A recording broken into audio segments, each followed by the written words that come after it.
Why are we eating this? My mouth feels like it's been penalized right now. I'm That kind of last one. disappointed in you. I know. I am too.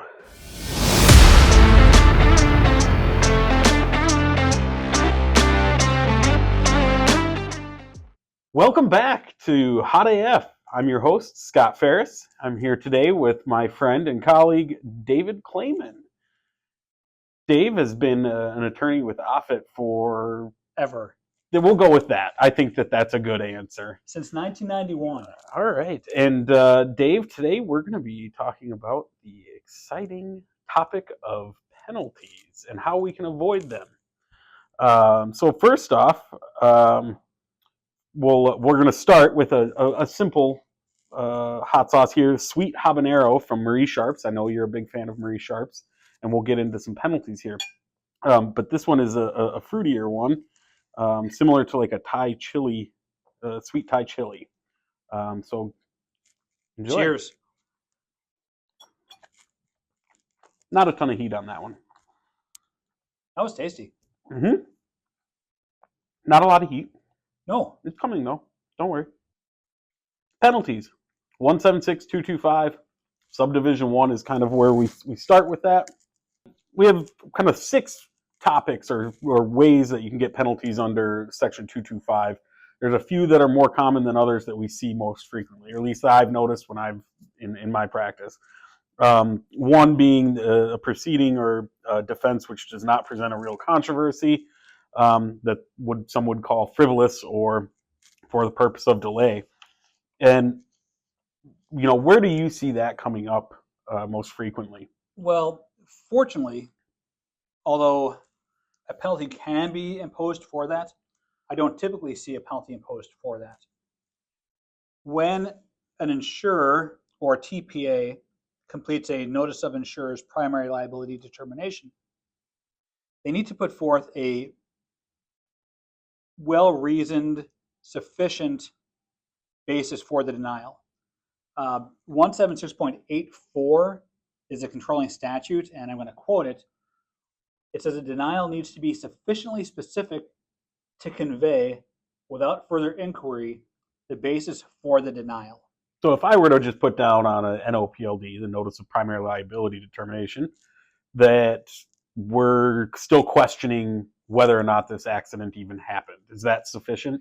That is not sufficient. You can't do things or write on an NOPLD something along the lines of we are still investigating or waiting for medical records or waiting to complete an independent medical evaluation before we make a determination. Would that subject you to penalties if that were to occur? It could subject you to penalties. The Department of Labor and Industry has discretion to award a penalty of up to $500 every time you interpose a frivolous denial in an NOPLD. What typically happens, however, is compliance at the Department of Labor and Industry will simply reject the NOPLD and ask you for more information. So, and at that point, if that happens to you, you can contact one of us and we can help you potentially draft some language that would be sufficient. Right. I think that if you're questioning whether to accept liability or deny liability, contact an attorney at our firm, and we can help you draft language that will satisfy compliance and avoid the possibility of that $500 penalty. We're going to try Marie Sharp's. This is grapefruit habanero. Supposed to be a little bit hotter than the other one. I have never had this, so I'm excited to try it. A little more heat. I feel like it would be good on fish. Definitely more heat, but I didn't get the grapefruit. No, I didn't either. So, delayed payments. Most commonly, we see that when we're dealing with payments after a stipulation, is when I've seen it.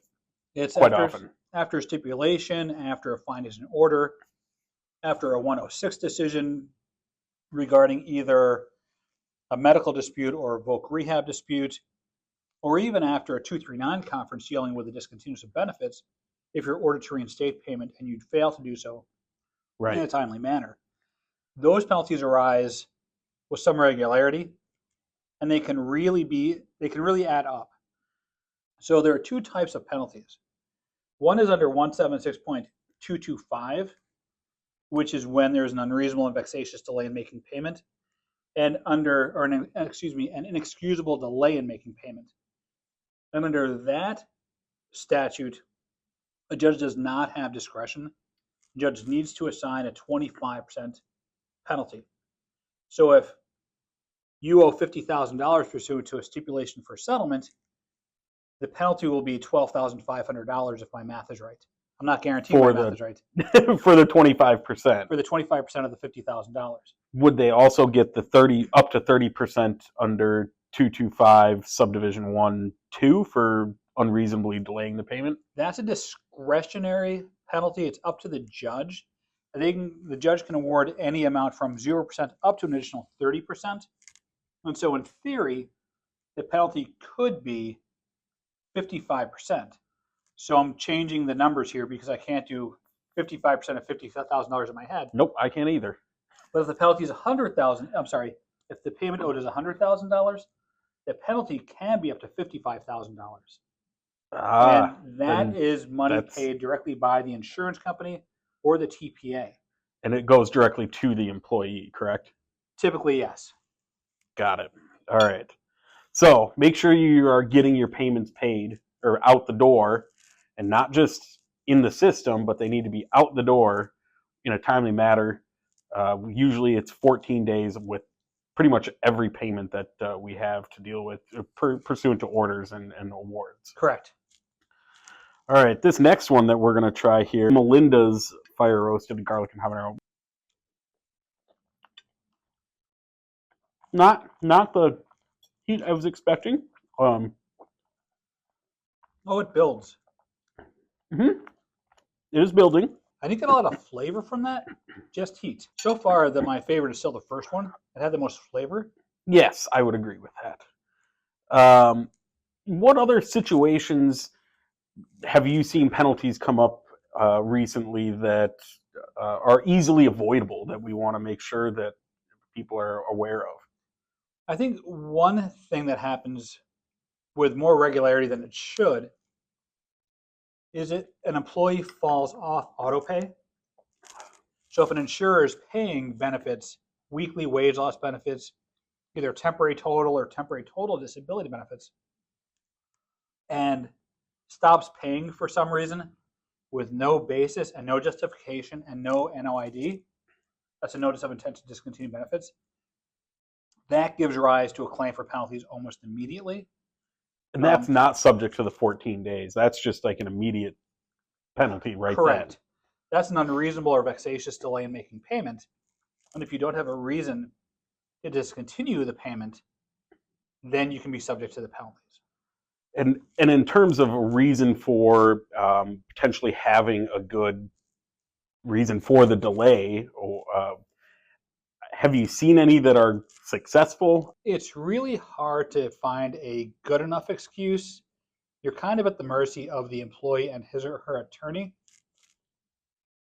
If, for example, an employee stops getting paid and you retain somebody from our firm or elsewhere, but hopefully not elsewhere, typically the employee's attorney will contact us and say, my client hasn't been paid, and they'll give us a reasonable period of time to follow up with the adjuster and get payment made. If payment is still not made, then we'll see the claim for penalties.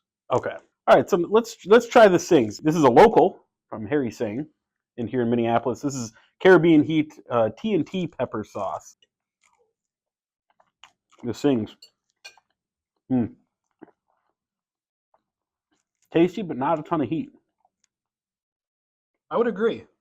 I've had other Sings sauces and hot sauces, and they typically build. So maybe this one will, but it's definitely the least spicy of all of them, but it's probably the second most flavorful. Yeah, I would say. This last one here is from Smokin' Ed.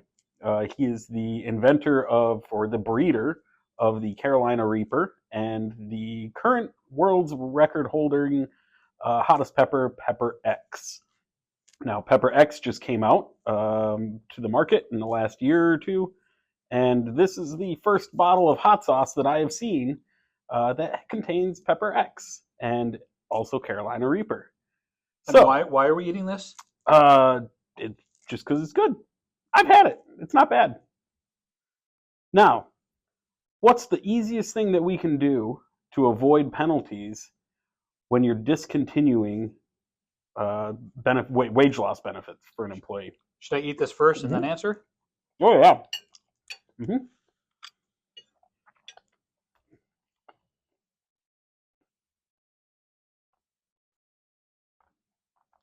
It's coming. It's not as intense as I was expecting. I think it's still building, though. Oh, there it is. It's building, and it's just heat. I'm not a fan of heat just for heat. Yeah. I like heat with flavor. And I didn't get any flavor from that. I just got heat. It's mostly heat in that. I would agree. I might get the hiccups, though, which is always kind of fun. That's a perfect sign of a good hot sauce. Yes, it is. The easiest thing to do to avoid penalties is if you have a reason to discontinue benefits, file a notice of intent to discontinue benefits. It's a relatively simple form to complete. We can help you with the wording if you have questions. And file the NOID. That's it. File it's kicking in now. Yeah, it's good. I mean, the heat is good, but I still miss the flavor. Yeah. File the NOID, and then make your arguments about why benefits should be discontinued at a 239 conference. Is that another situation where you need to be very specific in your reasoning when you put it on the NOID, similar to on the NOPLD? You should be as specific as you can be, but also in general. I know that's contradictory, but at a 239 conference, we can only argue what's set forth on the NOID. So if you have 4 or 5 reasons why you think benefits should be discontinued, list them all. Be specific and list every possible reason that we can argue. You don't need to have that many attachments anymore because now we need to submit exhibits for 239 conferences. So make your arguments, and then we can supplement those arguments with exhibits before the 239 conference. Okay, awesome. Well, I want to thank you for joining me to eat some chicken, test some sauces, and talk about penalties. It's my pleasure. Thanks for having me. My mouth feels like it's been penalized right now. I'm that kind last of disappointed in you. I know. I am too. If you have any questions about penalties or any other legal issues pertaining to workers' compensation, feel free to reach out to any of the attorneys here at Offit 40. We'd be happy to answer. And thank you for watching, and we'll see you next time. Thank you.